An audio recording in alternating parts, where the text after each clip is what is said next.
আমার দেবিদ্বারে তিনজন তরতাজা মানুষ কিছুক্ষণ আগে মৃত্যুবরণ করেছে এবং তাদের এখন জানাজার প্রস্তুতি নিচ্ছে এবং এটি দেবিদ্বারের প্রতিনিয়ত ঘটনা। বাংলাদেশে কোনো সড়ক নেই, বিভাগীয় শহরের দুইটা বিভাগীয় শহরকে যুক্ত করেছে, কিন্তু সেই রাস্তার প্রশস্ত হচ্ছে মাত্র 18 ফিট।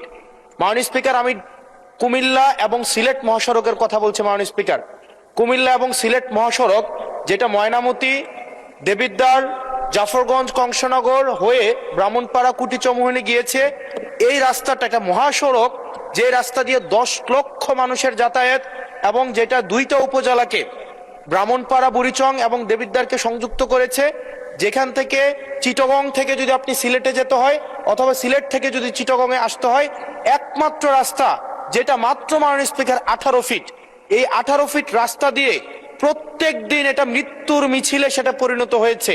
দেবিদ্বার বুড়িচং অংশটা প্রত্যেক দিন মৃত্যুর মিছিল। কেবল এই মাসটাই 23 জন মানুষ মৃত্যুবরণ করেছে এই সড়কে দুর্ঘটনায়। মাননীয় স্পিকার,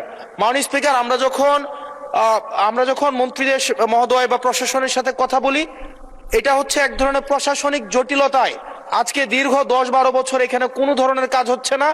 আমি আপনার দৃষ্টি আকর্ষণ করছি, আপনার মধ্য দিয়ে মন্ত্রী মহোদয় নিশ্চিত করবেন কি কবের মধ্যে এই মৃত্যুর মিছিল থামবে এবং এই মহাসড়ককে, এটা লাইন অফ ক্রেডিটের আন্ডারে 6 লেনে হওয়ার কথা থাকলেও এটা মাত্র 18 ফিট হয়ে আছে। মাননীয় স্পিকার, এটা আমি এলাকায় মুখ দেখাইতে পারি না।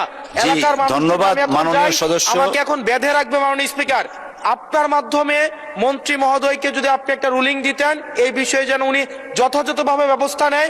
আমি ভিক্ষা চাই এই সংসদের কাছে, এই রাস্তাটা 10 লক্ষ মানুষের প্রাণ বাঁচাবে। মাননীয় স্পিকার, আমি আপনাদের কাছে ভিক্ষা চাই, এই রাস্তাটাকে প্রশস্তকরণের জন্য দ্রুত এটার আপনারা ব্যবস্থা নেবেন। মাননীয় স্পিকার, ধন্যবাদ মাননীয় সদস্য।